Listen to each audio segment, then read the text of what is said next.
There is a standard we are called to live by, and we are going to speak today about the standard by which we should be living our lives. Welcome with me, Pastor Tanya Berenger from the Full Gospel Church of Eilofsdal in Pretoria. And today we are looking at the fact that there is a higher standard. There is the call on every believer to live life differently in Christ. From the old life to the new life. From before you were born again until you received this new life in Christ. And what is the expectation? 1 Peter chapter 1 verse 13 to 16 gives us this expectation, this higher standard by which we should live now a different life in Christ. It says, therefore, preparing your minds, say with me, minds, preparing your minds for action and being sober-minded, set your hope fully on the grace that will be brought to you at the revelation of Jesus Christ.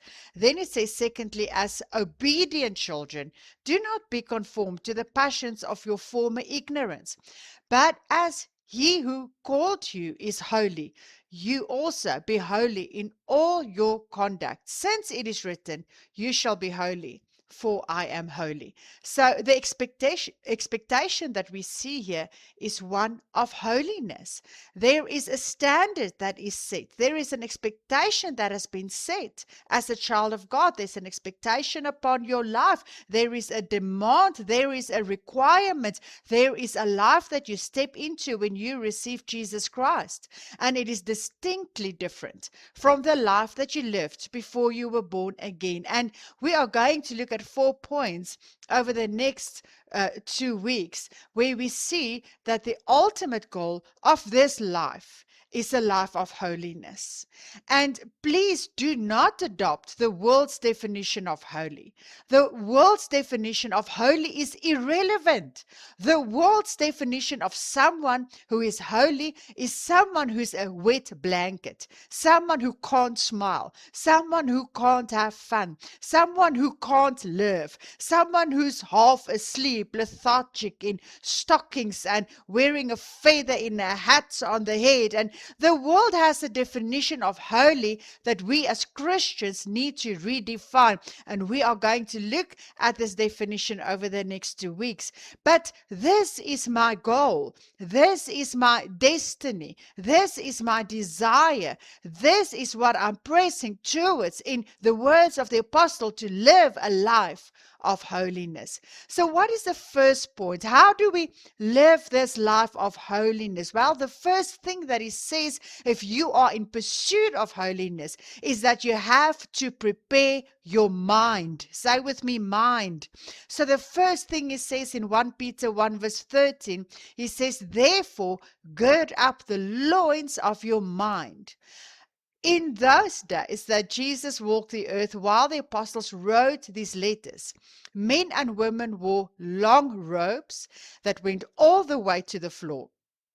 And when they wanted to run, or when they wanted to work, or when they wanted to engage in some activity that required no restriction, they would roll up that rope and tuck it in and turn it into shorts. So they didn't have shorts, but they turned their dresses into shorts. That process is called the girding. And now he says, not gird your loins as in roll up your dress in the physical or in the natural. He says, I need you to gird up your mind so that you can, in other words, engage in some activity that requires no restriction. We don't want you to have any restriction on your mind. You know, it all starts with the mind. Garbage in, garbage out. What you put into your mind has a great influence on how you live your life. I'm saying it again. What you put into your mind has a great influence on how you live your life. What you feed your mind shapes your life. Why do you think we give our 3-year-old until grade 3, why do you think we started to give them daily devotions? We want them to be successful. We don't want garbage in. We want the God's word in, and then God's word will come out, right? So there are things that are restricting your mind. There are things that are limiting you in your mind. There are things that are hanging over your mind that should be rolled away there. There's some TikTok accounts that are hanging over your mind. That's like a filter that you are listening through, you are seeing through, you are hearing through, and it shapes your perspective. It changes your mind. There's some Netflix series that you are watching that's hanging over your mind. It's clouding your judgment. It's influencing your perception. It is setting a course of thought that is not born of the Spirit of God. There are some friends in your life whose opinions are hanging over your mind. And when the Holy Spirit speaks, it's as if He cannot get through because there's a curtain, there's a veil, there's a restriction, there's a limitation. So the first thing He says is roll away, put away, gird your mind, the loins of your mind, so that the Holy Spirit may have access, that there will be no restriction, but that the Holy Spirit can freely work and move through your mind. He talks about being sober-minded. He says, therefore, gird up the loins of your mind, be sober-minded. So our first point today is the preparation of the mind through the undoing of that which would hang on our minds. But also, it says, be sober minded. The opposite of sober is drunk, which means under the influence. He says, some of you are under the wrong influence. Your mind is under the influence of the media. Your mind is under the influence of your family that is negative, right? And your mind is under the influence of your culture, which is completely anti-Christ. Your mind is under the influence of money, which is controlling you. Something's got a hold of your mind, and it's influencing how you think. Where you think you are not good enough, where you think there is no future, you're not going to make it, or where you think, I have to be like this, I have to be like that to be accepted. You've got to be sober. Where? In your mind. Why? Proverbs 23:7 says, for as he thinks in his heart, so is he. If you don't take this first step and prepare your mind, you will never end with holiness. But where do you start? Well, obviously, we've been starting with even the teenagers to do, weekly, at least just read one chapter a day, at least 5 chapters of the Bible a week. It is through the Bible that your mind is being sobered. But then also in the Lord's Prayer, we have given you the Lord's Prayer. When you look at praising God, we have the names of God. When you take each day a name of God and you get to know it off by heart, it starts to change your mind, and you start to see who your God is. And if you know who your God is, you know who you are. Look, if money is your God, good luck to you. If your culture is your God, good luck to you. But if you know the true God, it starts to shape and form your mind, where you start to learn nothing is impossible, how great God is, how awesome life actually is despite of all the challenges, because we've been built for conquest. In the Lord's Prayer, we also give you the 5 confessions of the blood. We give you the 7 places where Jesus shed his blood. If you go through these things daily, do you know what it does? It changes your mind. It forms your mind. But if you are daily in the world and negative and never get any impact of the word of God or of the Lord's Prayer in your mind, it's going to show in your life. So to live a life of holiness, first of all, you've got to be sober-minded. Your mind is very important. Then secondly, you've got to walk in loving obedience. 1 Peter 1 verse 14 says, as obedient children. In other words, be obedient. John 14 verse 15 in the ESV, Jesus speaks. He says, if you love me, you will keep my commandments. It's important to see that love comes before obedience. In other words, obedience flows from love. The Pharisees had obedience, but they had no love for God. So he's not saying, do what I say. He's saying, because you love me, let your response of love be obedience. Why? Because you trust what I say. You trust what I ask. Because you trust what I require of you, that it is good for you. Because you know my love for you. And because you love me in return. And that's why he uses the word children and not the word slaves. Slaves have no understanding and they have no insight. They're not in the inner circle. They're not at the dining room table. They have no conversation. They have no right to reason. Slaves have the mindlessly just to do what they are told to do. And God says to you, today you are not a slave. Today you are not a servant. Today you are my child. You are at the table. I give you understanding. I reason with you. I give you insight. And because you understand me, because you understand my heart, now you do what I ask you to do. You know, we need to understand that without obedience to God, there is no holiness. And we see that the goal of the Christian life, this different life, is holiness. But it's not a law-driven and obligated, that is duty-bound obedience. It's a love response. So point number one, we have to prepare our minds. Point number two, having prepared our minds, we walk in obedience to the commands of the Lord. And we walk in obedience to the ordinances, to the statutes, to the will and the way and the dream and the design of God in our life, which is a perfect and wonderful design, which was stolen and taken away from us at the fall of Adam and Eve, where they handed their blessing, their design over to Satan. But God came and he sent Jesus on the cross, and his blood was shed so that our design and the dream for our lives could be restored. And therefore, when we accept that offering of Jesus on the cross, we also accept this new dream, this design of God in our lives. But let's look at point number three. Remember, the goal of our lives is living holy lives. We're preparing our minds. We walk in obedience.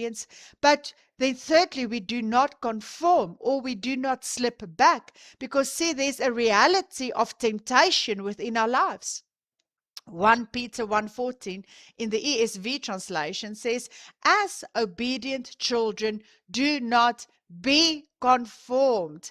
It says in the New Living Translation, don't slip back into your old ways of living. Having prepared your mind, having determined to walk in obedience, don't slip back. But what is he speaking about? If we read the whole sentence, that will make sense to us. He says, do not be conformed. In other words, don't slip back to the passion of your former ignorance. There's a few words here that we need to look at. He says, don't slip back, which means there will always be the opportunity to turn back. Are you hearing me? The devil will create opportunity after opportunity after opportunity every day in every area of your life to go back, to turn your back on Jesus. None of us are living a life exempt of opportunity to turn back. So please don't feel super special when you are presented with an opportunity to backslide, because the devil hates God. He's after all of us, all of the time, with opportunities to backslide, to become lukewarm, to go back. Back to what exactly? Now, this word to conform means to allow yourself to be shaped into, to allow yourself to be conformed to adopt a previous pattern of living again. See, we are not going to be people who slip back into who we were, right? We have been redeemed by the blood of the Lamb. We have power over the enemy. We have power over Satan. We have power over sin. We have power over self. We are going to walk forward with Jesus. We will not slip back. Why? Because the Holy Spirit lives in us. And as you daily get into the Word, as you daily pray in this Spirit, Sharon, as you have other fellow believers, young people, you've got all these small groups, and the older people as well. We've got these small groups in church. We have people that can encourage us and help us to live this life, but we are not going to slip back. Also, because in the word 1 John 4 verse 4, God says, because he who is in you is greater than he who is in the world. So though the one in the world is offering on a silver plate to you opportunity, opportunity, opportunity, opportunity, opportunity, you will not be enticed by those opportunities. You will not be seduced by those opportunities. You will not slip into those opportunities, because the greater one, the stronger one, lives inside of you now. And let me tell you, once you had the taste of having a faithful devotional life with God, where you connect to him in the mornings, when there's opportunity upon opportunity comes, you will identify it. The problem is many people can't even identify it, because you are not in the word, you are not praying, you are not fellowshipping with other believers, you are not growing. But see, this is a new life, and the goal of this life is holiness, and therefore you've got to change your mind. Therefore you've got to be obedient, so that when this opportunity to backslide comes, you can identify it and say, no, I am not going there again. See, don't slip back into the what? The passions or the desires of your selfish self. Once again, 1 Peter 1:14 in the New Living Translation says, don't slip back into your old ways of living to satisfy your own desires. That is what it's about. Before you were born again, you were selfish. It's got everything to do with your heart. Are you with me? And I want to actually highlight or emphasize a word when it comes to giving. It's about the honesty in your giving. You can't say you're a tither, but you're an 8%er. Be honest. Honest giving is giving without any desire to receive return. Honest giving is giving that is birthed out of joy of what Jesus did on the cross. And that says, Lord, if I could afford to give more than this, I would. But here I return my tithe, and here is my offering, and I give it without any sense of loss. I give it with joy. I'm an honest giver. We've got to be honest. Honesty is not to shame or embarrass, but to empower and equip, to help us be who we were born to be. He says, now be honest about the fact that you were a horrible person without Jesus. Even if you were voted Miss Popularity, even if you were voted the most handsome and likable person, it doesn't matter who applauded you. Before Jesus, you were all about you. He says you have to be careful if you want to live a holy life, because there will be opportunity upon opportunity to go back and be selfish. Selfish in your marriage, selfish in your parenting, selfish in your discipling, selfish at work, selfish in sports, selfish in everything you do. It's all about you, and you getting the applause and the recognition, and you getting the credit. Don't slip back. Don't conform. Don't be shaped by the passions of an unregenerated person. And yes, just as we are getting to the most interesting part of this word, our time is up. And we are going to continue next week. But in this word, we have given you enough to go and take to the Lord, to discuss in your small groups and say, Lord, where do I need to change? I'm starting with my mind. What new systems do I have to implement in my life? Getting up a bit earlier in the morning or in the evening, instead of sitting in front of the social media, I'd rather go sit with your word and get my mind transformed. And obedience, where am I not obedient in my life? Show me. If you ask God to show you, He will show you. You can repent and you can change things then within your life. But just where you are, I want us to become aware of the presence of God. And with every head bowed and every eye closed, let us just pray. I just want to do a prayer for you. Father, we are incapable of your standard. In our humanity, we would fail you.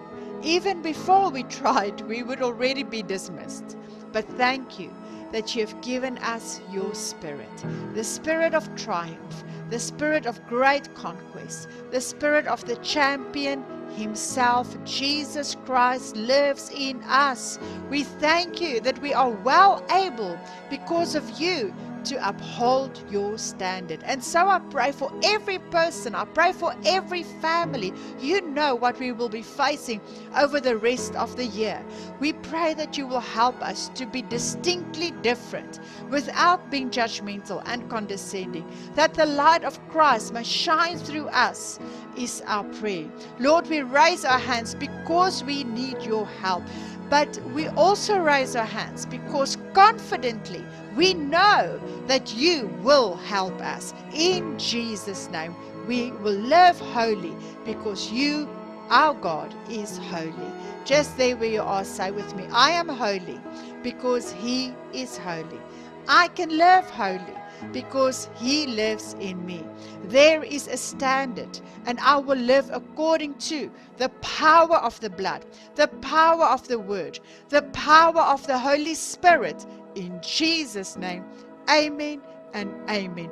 I trust that God has spoken to you through this word.